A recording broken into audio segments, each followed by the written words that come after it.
আজকে আমি তোমাদের জন্য নিয়ে এসেছি যুক্তাক্ষর। বন্ধুরা, এর আগের ভিডিওগুলিতে আমি অনেকবার তোমাদের জন্য যুক্তবর্ণ নিয়ে অনেক ভিডিও বানিয়েছিলাম। এই যুক্তবর্ণেরই আরও একটা নতুন ভিডিও আমি আজকে তোমাদের জন্য করতে চলছি। যদি তোমরা ভিডিওটি শেষ পর্যন্ত দেখো তাহলে বুঝতে পারবে আমি ভিডিওটিতে তোমাদের কি বোঝানোর চেষ্টা করছি। আশা করি ভিডিওটি তোমাদের ভালো লাগবে। তাহলে বন্ধুরা, সরাসরি চলে যাই আজকের ভিডিওতে। আমাদের আজকের ভিডিও যুক্তাক্ষর। প্রথমে জানবো আমরা যুক্তাক্ষরটা কি বা যুক্তাক্ষর কাকে বলা হয়। দুটি বা তিনটি ব্যঞ্জনবর্ণ যদি পরস্পর যুক্ত হয় এবং তাদের মধ্যে যদি কোনো স্বরবর্ণ না থাকে তবে তাকে যুক্তাক্ষর বলা হয়। যুক্তাক্ষর কি আরও একবার বলছি, সবাই খুব মন দিয়ে শুনবে। দুটি বা তিনটি ব্যঞ্জনবর্ণ যদি পরস্পর যুক্ত হয় এবং তাদের মধ্যে যদি কোনো স্বরবর্ণ না থাকে তবে তাকে বলা হয় যুক্তাক্ষর। যেরকম ক ও মূর্ধন্য ষ, ক ও মূর্ধন্য ষ জুড়ে তৈরি হয়ে যায় যুক্তক্ষ। যুক্তক্ষ দিয়ে আমি প্রত্যেকটিরই একটি করে শব্দ লিখে দেখিয়েছি তোমাদের বোঝার সুবিধের জন্য। যুক্তক্ষ যুক্ত একটি শব্দ হচ্ছে যক্ষ, অন্তস্থ জ, যুক্তক্ষ, যক্ষ। ক, মূর্ধন্য ষ ও মূর্ধন্য এই তিনটি ব্যঞ্জনবর্ণ যুক্ত হয়ে তৈরি হচ্ছে যুক্তক্ষয় ন। তার একটা শব্দ হচ্ছে তীক্ষ্ণ, তয় দীর্ঘিকার, যুক্তক্ষয় মূর্ধন্য যুক্ত, তীক্ষ্ণ। ক, মূর্ধন্য ষ ও ম এই তিনটি ব্যঞ্জনবর্ণ যুক্ত হয়ে তৈরি হচ্ছে যুক্তক্ষয় ম। যুক্তক্ষয় ম যুক্ত শব্দ হচ্ছে লক্ষণ, ল যুক্তক্ষয় ম মূর্ধন্য ন, লক্ষণ। বন্ধুরা, এবার আমরা দেখে নিব দুটি ব্যঞ্জনবর্ণ যুক্ত কিছু শব্দের উদাহরণ।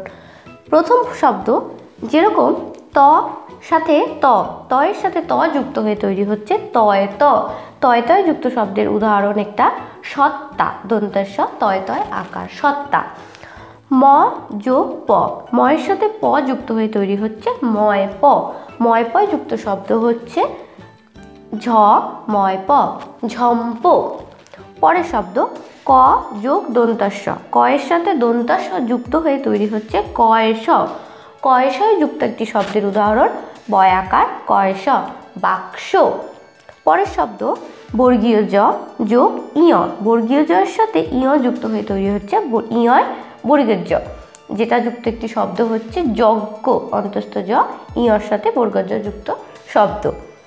ম যোগ ফ, ম আর ফ যুক্ত হয়ে তৈরি হচ্ছে ময় ফ, ময় ফ যুক্ত শব্দ ল ময় ফ, লম্ফ। দন্তের স যোগ ক, দন্তের শয়ের সাথে ক যুক্ত হয়ে তৈরি হচ্ছে দন্তের শয় ক, দন্তের শয় কয় যুক্ত শব্দের উদাহরণ তস্কর, ত দন্তের শয় কয় বয়সূন্য র, তস্কর। তাহলে বন্ধুরা, আমি আরও একবার পড়ছি, তোমরা সবাই খুব মন দিয়ে শুনবে। ত যোগ ত, তয় তয়, তয় তয় যুক্ত শব্দ সত্তা। ম যোগ প, ময় পয় যুক্ত শব্দ ঝম্প। ক যোগ স, দন্তস্ব, কয়শয় যুক্ত শব্দ হচ্ছে বাক্স। বর্গীয় জ যোগ ইয়, বর্গের জ ইয় যুক্ত হয়ে হচ্ছে যজ্ঞ। ম যোগ ফ, ময় ফয় যুক্ত হয়ে হচ্ছে লম্ফ। ম যোগ ফ, ময় ফয় যুক্ত শব্দ হচ্ছে লম্ফ। দন্তস্ব যোগ ক, দন্তের শয় কয় যুক্ত শব্দ হচ্ছে তস্কর। বন্ধুরা, এবার আমরা আলোচনা করব ফলা কাকে বলে। খুব মন দিয়ে শুনবে তোমরা। একটি ব্যঞ্জনবর্ণের সঙ্গে যখন অন্তস্থ জ, বয়সূন্য র, ল, ব কিংবা ম যুক্ত হয় তখন তাকে ফলা বলে। প্রত্যেকটি ফলারই একটি করে আমি উদাহরণ লিখেছি তোমাদের বোঝার জন্য, তার সাথে সাথে একটি শব্দও দেওয়া আছে।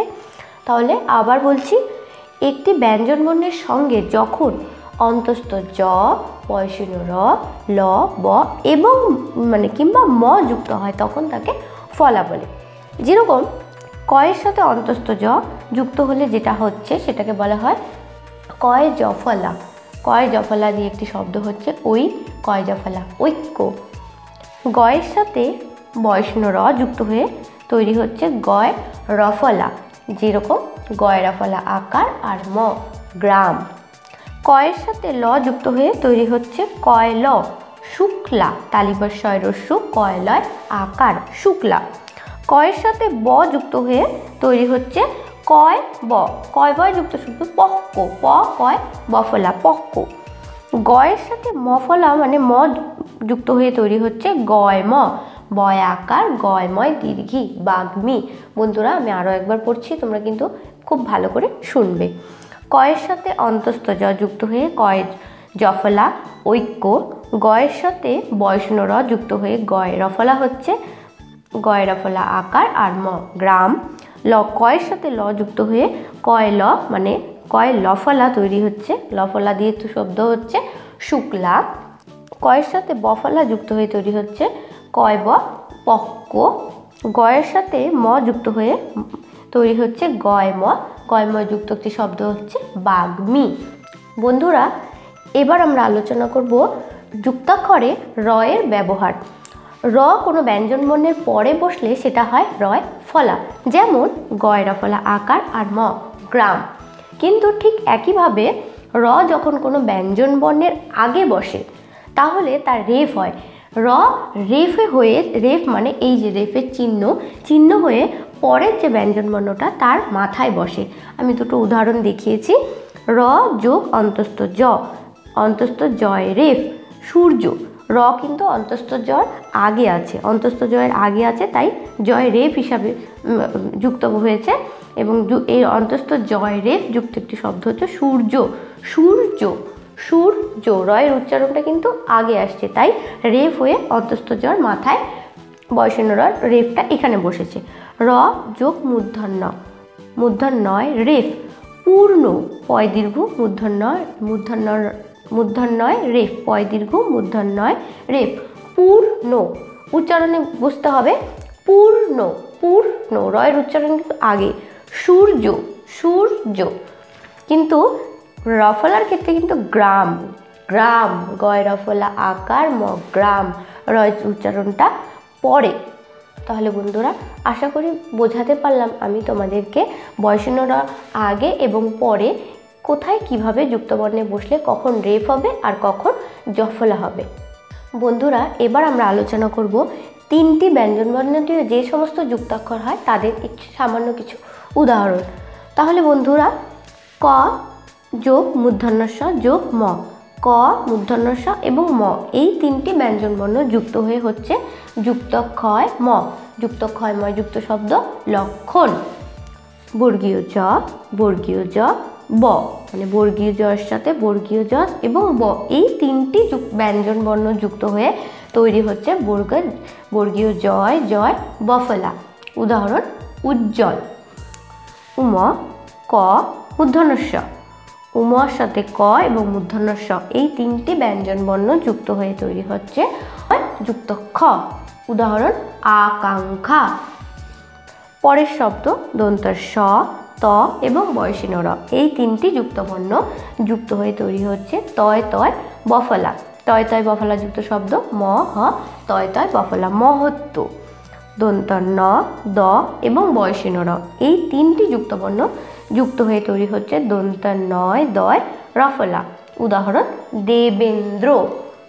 পরের শব্দ দন্ত স, থ এবং অন্তস্থীয় জ এই তিনটি শব্দ, এই তিনটি ব্যঞ্জনবর্ণ দন্ত স, থ অন্তস্থ জ এই তিনটি ব্যঞ্জনবর্ণ যুক্ত হয়ে তৈরি হচ্ছে দন্ত শয় থয় জফলা। দন্ত শয় থয় জফলা যুক্ত শব্দ স্বাস্থ্য। দন্ত শয় বফলা আকার, দন্ত শয় থয় জফলা স্বাস্থ্য। তাহলে বন্ধুরা আশা করি তিনটি ব্যঞ্জনবর্ণ যুক্তাক্ষরও তোমরা বুঝতে পারলে। তাহলে বন্ধুরা আজকের ভিডিওটি যদি তোমাদের ভালো লাগে তাহলে অবশ্যই লাইক করবে, আর যদি তোমাদের বন্ধুদের বা তোমাদের কারো এই ভিডিওটি একটু হলেও হেল্পফুল মনে হয় তাহলে তাদের সাথে ভিডিওটি শেয়ার করতে কিন্তু ভুলে যাবে না।